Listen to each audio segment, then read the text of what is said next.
मनात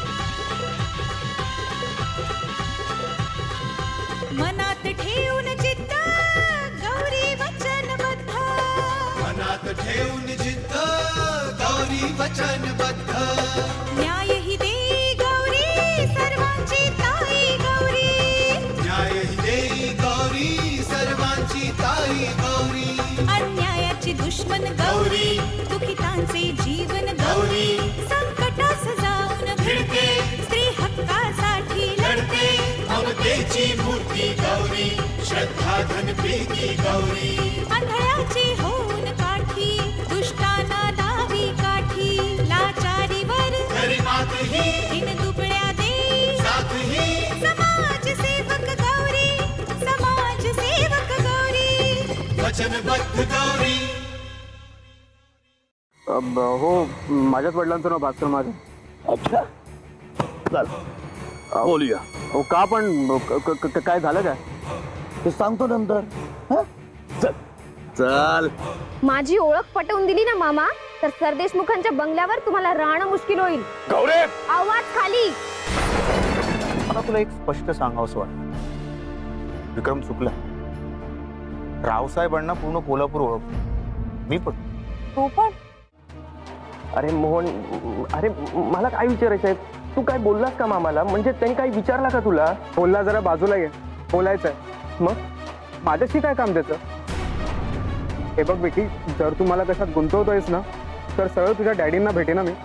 अरे अरे मोहन, ऐक तरी माझं, तुला सांगितलं ना मी तुला. अरे माझा मामा वेडा आहे तो, तू तू तू ऐकू नकोस त्याचं प्लीज. हे बघ बेटी, माझ्या डोक्याला शॉट नको आहे. मी सरळ तुझ्या बंगल्यावर येऊ का? ए नको नको नको मोहन, प्लीज. मी समजवतो ना मामाला, तू येऊ नकोस. प्लीज. Okay, bye bye.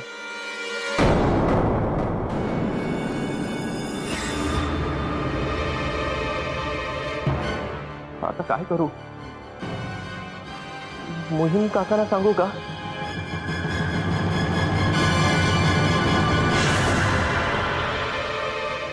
काय सांगू मी? विक्रम, मी तुला हे पण नाही सांगू शकत की झालेला सगळा प्रकार मला माहिती आहे. मला माहिती आहे तू काय नालायकपणा केलेला आहेस, पण मी हे कोणाला बोलू पण नाही शकत ना.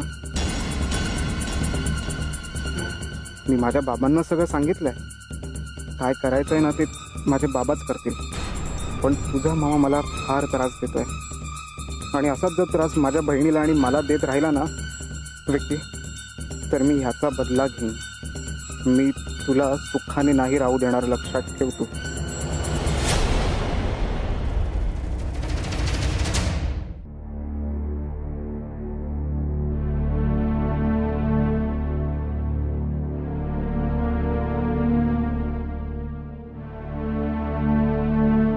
माझ्या आठवणीत रावसाहेबांना शांतपणा, आनंद कधी मिळालाच नाही. फक्त लग्नानंतरची 7 वर्ष. मला अजूनही रावसाहेबांच्या आयुष्यातील तो सुवर्ण काळ आठवतो.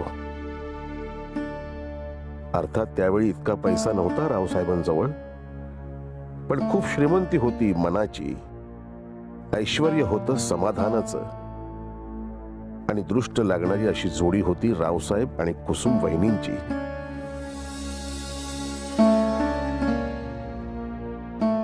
आज मात्र चित्र पालटलंय. गेल्या 23-24 वर्षात फार कमी वेळा रावसाहेबांच्या चेहऱ्यावर हसू बघितलंय. रागिणी वहिनी रावसाहेबांच्या आयुष्यात आल्या आणि दुःख वेदनांचा प्रवास मालकांच्या 5वीला पुजला गेला.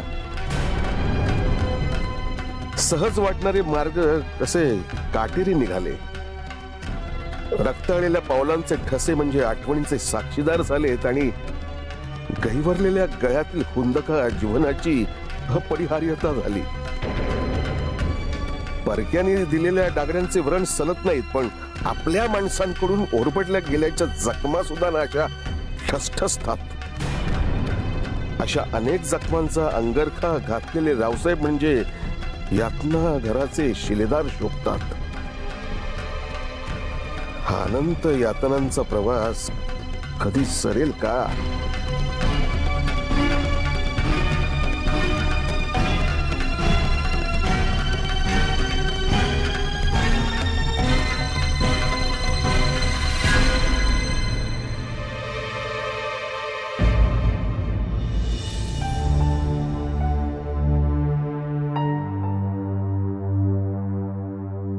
अहो मी काय म्हणते, तुम्ही जरा जाऊन बघता का? नाही, नको. रागिणी वहिनी आल्या त्या मला काहीतरी बोलतील आणि रावसाहेबांना त्रास होईल. नाही, नको. पण हे त्यांच्या बायकोला रागिणीला कळायला नको का? पण अशा कशा वागू शकतात धाकट्या मालकीणबाई? थोडा तरी विचार करायला नको का? आणि रावसाहेबांना असं दडपण यायला नको. मला वाटतं मी जातो आणि धाकट्या मालकीनबाईंना थांबवतो. म्हणजे दुसरा उपायच नाही ना. डॉक्टर शेंबेकरांनी स्पष्ट सांगितलं की हार्ट पेशंटला इतका त्रास देऊन चालणार नाही. पण हे धाकट्या मालकीनबाईंना कोण सांगणार किती त्रास होतोय रावसाहेबांना? म्हणजे बघ ना, चुकी विक्रमची, त्याला सूट देणाऱ्या धाकट्या मालकीनबाईची, आणि सारं खापर मात्र फोडलं जातं रावसाहेबांवर. ही काही तरा झाली का? पण बोलणार कोण? आपण काही बोललं तर रागिणी चवताळेल, आणि नवरा बायकोच्यात आपण काय बोलणार? गौरी कुठे गेले देव? गौरीताई, खरंच मला काय झालंय तेच कळत नाहीये. काय होणार? अरे पण तू इतका रागवतोस का? कारण ते मामा सारखा पाठलाग करतात ते माझा. आणि मगाशी तर त्याने पाहिलंय मी. पण तू अजिबात काळजी करू नकोस. मामा तुला परत कधीच त्रास देणार नाही, कारण मी त्यांना चांगलीच समज दिली. पण गौरीताई, पण ते मला का त्रास देतात आहे? सांगते. विक्रम तुझा मित्र आहे ना? हो, कॉलेज पुरता. नाही म्हणजे कधी काळी आम्ही पार्टी करतो. खूप दारू पितो तो. वेडा आहे रे विक्रम. पण इतकी दारू का पितो हा? काळजीपोटी विचारते रे. सांग ना. घरातली भांडणं, मम्मी डॅडीची भांडणं. मला वाटतं मम्मीच. सॉरी, म्हणजे तुझी पण मम्मीच ती. पण मी ऐकलं ते खूप रागीट आहेत.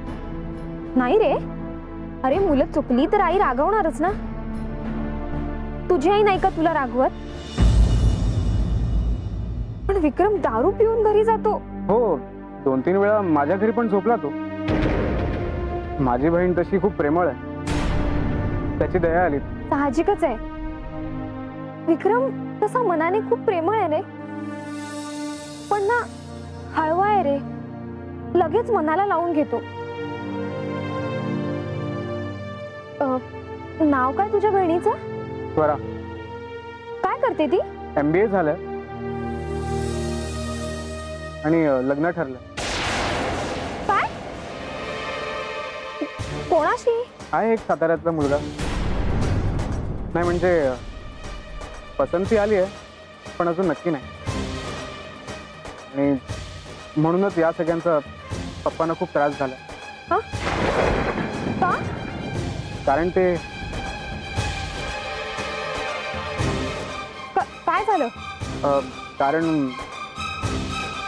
मोहन, तुला काही सांगायचंय का? कारण तेच सांगता येत नाहीये ना. म्हणजे मोहन तुला काही सांगायचंय?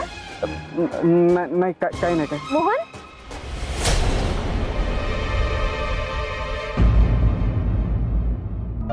काय सांगायचं असेल ह्याला? हा असा अचानक विषय टाकून निघून का गेला? म्हणजे काहीतरी लपवतो आहे हा माझ्यापासून. अरे देवा, म्हणजे याच्या घरच्यांना कळलं की काय?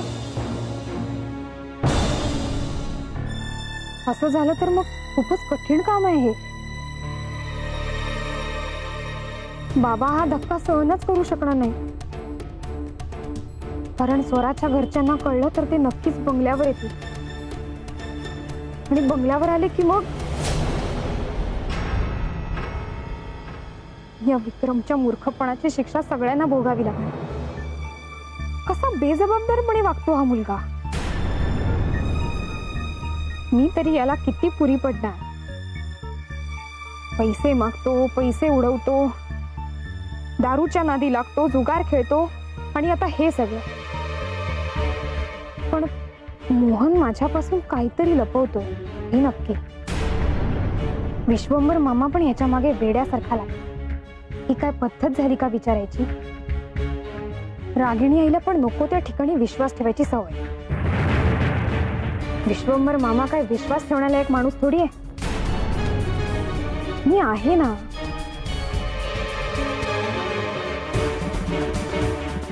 आईने मला सांगायला हवं होतं की गौरी तू बघ, विक्रमला आपल्याला वाचवायचंय. मी नसतं का केलं? जेलमधून सुटून आलेला विश्वंभर मामा, त्याच्या बोलायची वागायची पद्धत पण तशीच मवाल्यासारखी. पण या सगळ्याचा परिणाम बाबांवर होईल. आणि जर मोहनच्या वडिलांना हे सगळं कळलं असेल तर मग पुढे येणारे संकटही भयानक असतील. काय करू देवा, काय करू?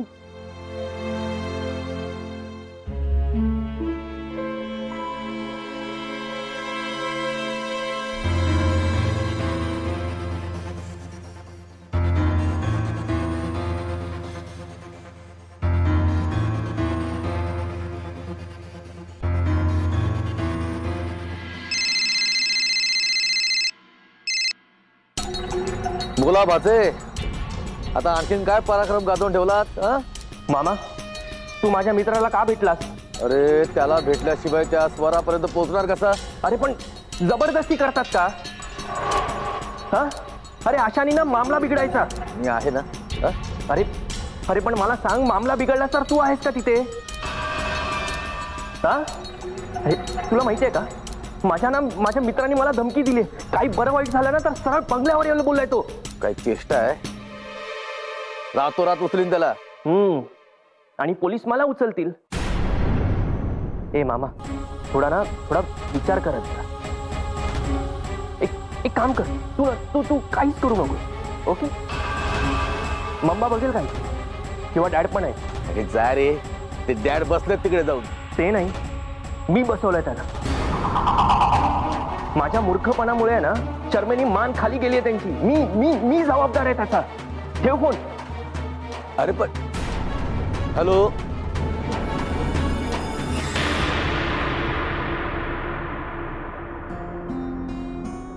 डॅड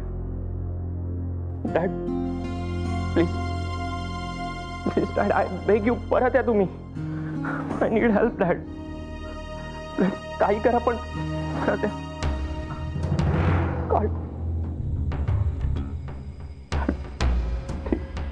मी बंगल्यात परत आलो तरी परिस्थितीमध्ये काही फरक पडणार आहे का? कारण मुळात स्वतःची चूक मान्य करायला आणि त्या चुकीचं प्रायश्चित्त करायला धमक लागते, मोठं मन लागते. आणि मी माझ्या मुलांचं कसं भलं करायचं ना हे मला दुसऱ्या कोणी सांगायला नको. तू पण नाही.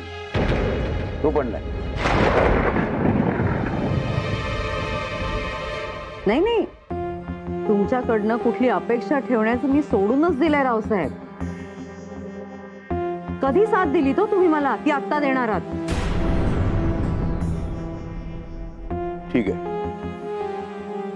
ठीक आहे, मला सांग, हे विक्रम जे काही वागला ते बरोबर आहे असं वाटतंय का तुला? हे बघा, मुलं चुकतात. हा अक्षम्य अपराध आहे. अक्षम्य अपराध? रावसाहेब, कोण कुठली ती मुलगी? तुला काही काळी आहे का? काळी आहे का फक्त नावाला स्त्री आहेस तू? हे बघा रावसाहेब, मी खूप प्रॅक्टिकल विचार करते. उद्या जर का ती मुलगी सरदेशमुख कुटुंबामध्ये सून म्हणून आली तर आपल्याला शर्मेनी समाजामध्ये मान वर करता येणार नाही. का आपल्यापेक्षा कमी पैसे कमावणाऱ्यांची ती मुलगी आहे म्हणून? कोण आहे ही मुलगी? तिचं घराणं काय, घर काय, कुठून आली आहे? नको का चौकशी करायला? तेव्हा क्षमा कर या बाईला, क्षमा कर. वचनबद्ध गौरी. देवा देवा क्षमा कर या बाईला, क्षमा कर. जा बाई, जा तू. जा जा तू जा. हरलो मी तुझ्या पुढे हरलो. जा. अगं हार्ट पेशंट आहे मी, अजून एखादा धक्का दिलास ना तर जागच्या जागी इथेच मरेन मी. जा जा तू जा. जाऊ? ठीक आहे, जाते ना. पण रावसाहेब, जाता जाता माझ्या एका प्रश्नाचं उत्तर द्याल का? नाही म्हणजे त्या स्वरामध्ये तुम्हाला असं काय दिसलो की सरदेशमुख कुटुंबाची सून करून घ्यावीशी वाटली तिला? रागिणी बळवंत पवार, आपण विसरताय. काही वर्षांपूर्वी कुसुमनं जेव्हा मला वचन मागितलं होतं की रागिणीशी तुम्ही लग्न कराल का, तेव्हा मी काही विचार न करता एका क्षणात लग्नाला होकार दिला होता. कारण त्यावेळी मला कुसुमचा शब्द पाळायचा नव्हता. त्या दिवसापासून आजपर्यंत मी रागिणीचं घर घराणं काय होतं, तिच्या घरचे पैसेवाले आहेत का, हा विचार कधीही केला नाही. कारण लग्नानंतर तू सरदेशमुखच होणार होतीस ना. अच्छा, म्हणजे त्या भिकार मुलीची बरोबरी तुम्ही माझ्याशी करताय रावसाहेब? वा, छान. नाही बरोबर आहे तुमचं. मी गरीब घरातली होते म्हणून मी त्या गरीब घरातल्या मुलीला स्वीकारायचं सून म्हणून, हो ना? पण एक गोष्ट तुम्ही विसरताय रावसाहेब, कदर गुणांची करायची असते. परिस्थितीचं भांडवल करून चालत नाही रावसाहेब. माझ्यात तुम्ही काहीतरी गुण बघितलेत म्हणूनच माझ्याशी लग्न केलंत ना काय? आणि दुसरी गोष्ट, या सगळ्या प्रकरणामध्ये विक्रमची चूक आहे, मान्य आहे मला. पण तशीच चूक त्या स्वराची सुद्धा आहेच ना. मला एकच कळतं, मुलीच्या जातीला वागण्याचा काहीतरी पोच असायला हवा. असले तर्क करायची वेळ आहे का ही रागिणी? हे बघा रावसाहेब, मला हे अजिबात मान्य नाही. अरे हे माणूस तिला धरून होत नाहीये. ही मुलगी चुकली असो नसो, आपला मुलगा कसा काय चुकला हा प्रश्न आहे ना. तुझ्या म्हणण्याप्रमाणे तू विकीला घडवलंस, तू त्याच्यावर संस्कार केलेस, मग तरी सुद्धा मग विकी कसा काय चुकला? अहो पण रावसाहेब, मी म्हणते की लग्नापर्यंत हा विषय न्यायचाच कशाला? ही मुलगी गरोदर आहे. कशावरून? नाही सांगा ना, कशावरून? अहो ती मुलगी वाटेल ते बोलेल, तोंडाला येईल ते. विक्रमनं स्वतः मान्य केलं ते रागिणी.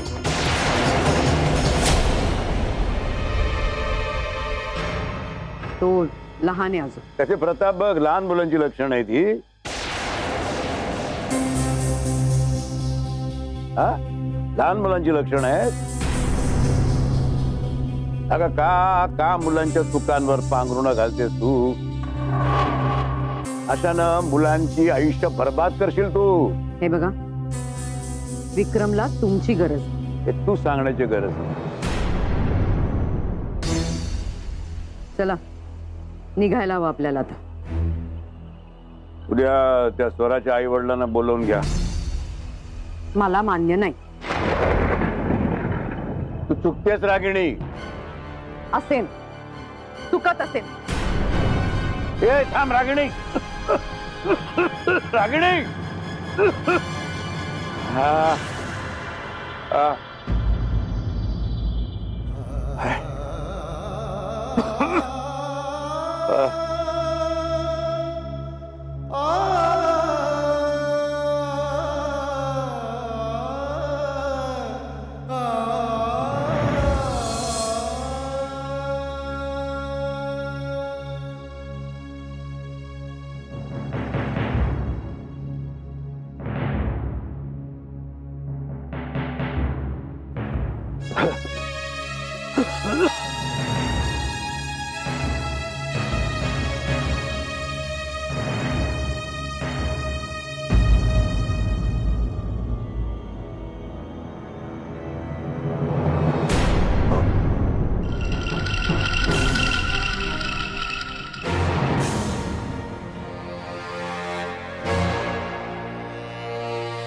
मालकीनबाई, माझ्याशी बोलायचंय? कुठल्या विषयावर? तुम्ही तरी इथं थांबायला हवं होतं. रावसाहेबांची तब्येत बरी नाहीये. हे तुम्ही मला सांगताय? तुम्ही समजता कोण हो स्वतःला? हं? कमी खाल्ल्या मिठाला किती जागतो हे दाखवण्याचं आवडताय. तुमच्या बोलण्याचा राग नाही येणार मला. काय सांगताय मुनीमजी? खरंच?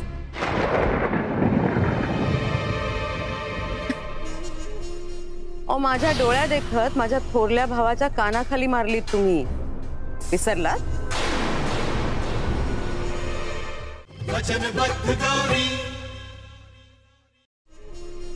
माझ्या डोळ्या देखत माझ्या थोरल्या भावाच्या कानाखाली मारलीत तुम्ही. विसरलात?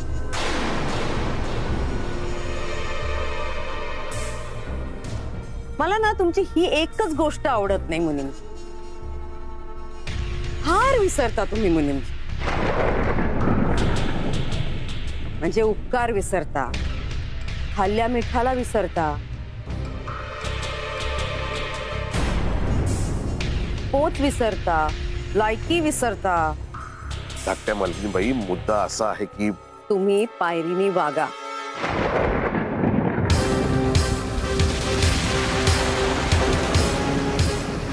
धाकट्या मालकीणबाई, पोच कोण विसरते हे सांगायची गरज नाही. आम्ही अदबीनच वागतो. प्रत्येक वेळी अपमान तुम्ही करता. सावित्री, बोलू द्या मुनीमजी. तुम्हालाच कळत नाही कुठे कसं वागावं, काय बोलावं. मग सावित्रीला का दोष द्यायचा? हं?